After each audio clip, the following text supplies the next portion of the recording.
కోసం నా ప్రాణం పోతే నాకు ఓకే, కానీ పోయే ముందు చాలామంది తాట తీసేస్తాను చెప్తాను, గుర్తుపెట్టుకోండి. ఒళ్ళుపై తెలియకుండా, బాధ్యత లేకుండా, అడ్డగోలుగా మేము చేసేస్తాం ఏదైనా, మొత్తం తీసి రోమం తీసి కింద కూర్చోబెడతాం, గుర్తుపెట్టుకోండి. మిమ్మల్ని మీ చేత చప్పట్లు కొట్టించుకోవడానికో అరుపులుగా నేను చెప్పట్లేదు, ఇది వేదంతో చెప్తున్నాను. ఇది వేదనతో, బాధతో. ఒక్కళ్ళు మాట్లాడలా, మనకి రాష్ట్ర విభజనప్పుడు ఒక్క ఎంపీ కూడా మాట్లాడలా. రాష్ట్ర విభజన జరిగితే మాకు వచ్చే నష్టం ఏంటి మాట్లాడలా. జరగకూడదు నేను ఒక్కడెళ్ళి కూర్చొని ఎంపీల్లో మాకు ఈ నష్టం వస్తుంది మాట్లాడడానికి భయం, కొడతారో వ్యాపారాలు పోతాయేమోనని. అంత దరిద్రపు గొట్టు బతుకులు ఎందుకు మనకి? ధైర్యం లేని సమాజం ఎందుకు?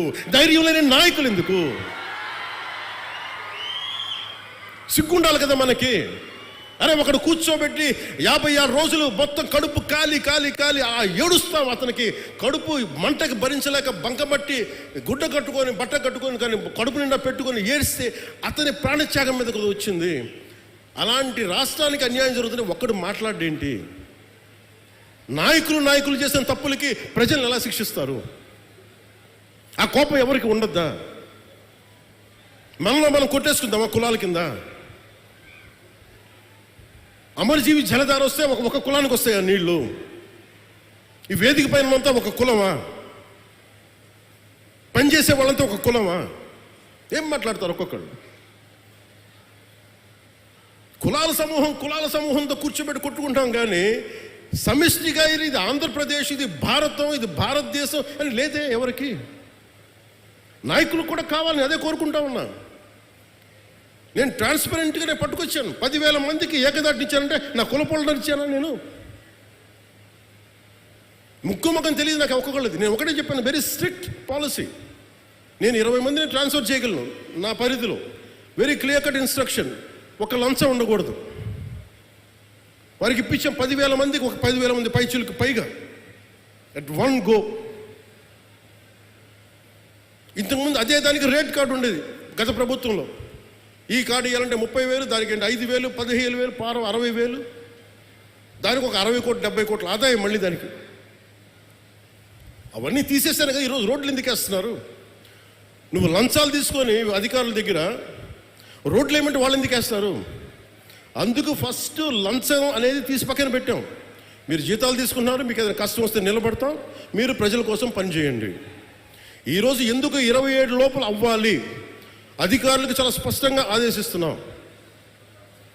మేము మీకోసం కట్టుబడి ఇది 2 సంవత్సరాలు నీటి ప్రాజెక్ట్ పూర్తి అవ్వాలంటే పూర్తి అయ్యే తీరాలి.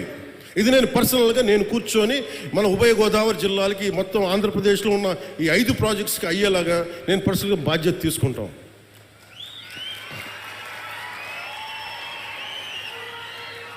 మీరు ఊహించుకోండి, నా స్వార్థం వదులుకోకపోతే, నన్ను నేను తగ్గించుకోకపోతే 3,500 కోట్ల రూపాయలతో పల్లి పండుగ 1.0 చేసేవాళ్ళమా? తద్వారా 4,007 కిలోమీటర్ల 4,000 కిలోమీటర్ల ఎస్సీసీ రోడ్లు వేయగలిగే వాళ్ళమా? నేనే కనుక నా స్వార్థం కోసం ఆలోచన తగ్గించకుండా ఉంటే 1,00,000 ఫామ్ పాండ్స్ కట్టేవాళ్ళమా? నేనే కనుక తగ్గకుండా ఉంటే 22,500 మినీ గోకులాలు కట్టేవాళ్ళమా? నేనే కనుక తగ్గకుండా ఉంటే 10,000 ఎకరాలు ఉద్యానవనాలు పంటలు పండేయా? నేనే కనుక తగ్గకుండా ఉంటే 7,000 కోట్లతో 8,000 కిలోమీటర్ల బీటీ మరియు సీసీ రోడ్లు వస్తాయా? ఇంకొక 25,000 మినీ గోకులాలు వస్తాయా? 1,00,000 ఎకరాలు ఉద్యానవన పంటలు వస్తాయా? 1,500 అభివృద్ధి పనులు మొదలుపెట్టా విజయవంతంగా ఇది కూడా పూర్తి చేస్తామంటే నేను తగ్గి రాష్ట్రాన్ని పెంచాను, మీకు అందరినీ పెంచుతున్నాను. డోలీ గ్రామాలు పట్టించుకోరు ఎవరు పట్టించుకోరు ఆ డోలీ గ్రామాలని. నేను వెళ్ళాను తాండాల్లోకి. నేను అందరికి యాక్టర్లా కనిపించవచ్చు, సినిమాలో డాన్సులు చేయొచ్చు, నా పని అది, నా వృత్తి అది.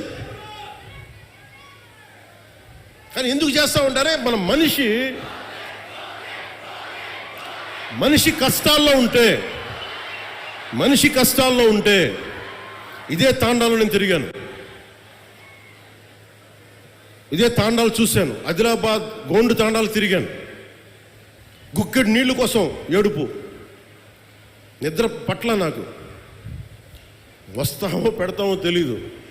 ఆవిడ అడిగింది నాకు నీళ్లు కావాలంటే ఆ నీళ్ళు కోసం ఎంత నిద్ర పట్ల 3 గంటలకు లేచాను. పక్కనే మినరల్ వాటర్ బాటిల్ ఉంది. అప్పుడు ఇప్పుడు టీఆర్ఎస్లో ఉన్న శ్రవణ్ ఉన్నాడు. శ్రవణ్ లేపాను. భయపడ్డాడు శ్రవణ్, ఎవరు వచ్చి ఏమైనా జరిగిందా గొడవ అని. ఏం లేదు, నాకు నిద్ర పట్టాడు శ్రవణ్, ఏం చేద్దాం వీళ్ళకి. అప్పటికప్పుడు కూర్చోబెట్టి మళ్ళీ తాండాలకి వెళ్ళి వాళ్ళకి ఒక బోరింగ్ వేయించి వాళ్ళకి. ఇది ఎందుకు చెప్తానంటే మన స్థాయిలో మనం ఎంత చేయగలం అంతే చేద్దాం. ఆ రోజున ఒక చిన్నపాటి కుగ్రామానికి నా సొంత నిధులతో కొంతమంది స్నేహితుల సహకారంతో ఒక బోర్ వేస్తే నీళ్లు తేగలిగాం. ఈ రోజున అదే మదనపడి ఈ రోజున అమరజీవి జలధార ఒక దాదాపు 1 కోటి మందికి పైగా దాహం తీర్చుంది. ఇంటెన్సిటీ ఒకటే, థాట్ ఒకటే, ఇంటెంట్ ఒకటే. ఆ రోజు ఒక చిన్న గ్రామానికి చేసాం, ఈ రోజున కొన్ని ప్రాంతాలకు చేస్తున్నాం. సో దీన్ని బట్టి మీరు అర్థం చేసుకోండి, మనసు మారలేదు ఎప్పుడు. అలాగే ఈ తీసుకున్న కాంట్రాక్టర్స్ ఎవరో కూడా నాకు తెలియదు, వారికి కూడా నా విన్నపం సభాముఖంగా, ప్రధానమంత్రి గారు, జలశక్తి మినిస్టర్ ఆర్ఆర్ పాటిల్ గారి ద్వారా వారు కొన్ని విషయాలు తెలియజేశారు. మీ దృష్టి కూడా తీసుకురావాలి. గతంలో ఏం చేశారు వీళ్ళంటే, జల్ జీవన్ మిషన్ డబ్బులో ఎంత డబ్బు ఉండిందంటే, జల్ జీవన్ మిషన్లో హర్ ఘర్ జల్, ప్రతి ఇంటికి రక్షిత మంచినీరు. రక్షిత మంచినీరు ఇవ్వాలంటే ఏం చేయాలి? వీళ్ళు ఏం చేస్తారు, మేము అన్నిటికీ 24 లక్షలు ట్యాప్లు ఇచ్చేసాం. ఇచ్చారు. ఎలా ఇచ్చారు? ప్లాస్టిక్ పైపులు ట్యాప్లు కొని వేస్తారు. నీళ్ళు ఇవ్వలేదు వాళ్ళకి. నీళ్ళు ఎక్కడి నుంచి పట్టుకొస్తారు? లేవు.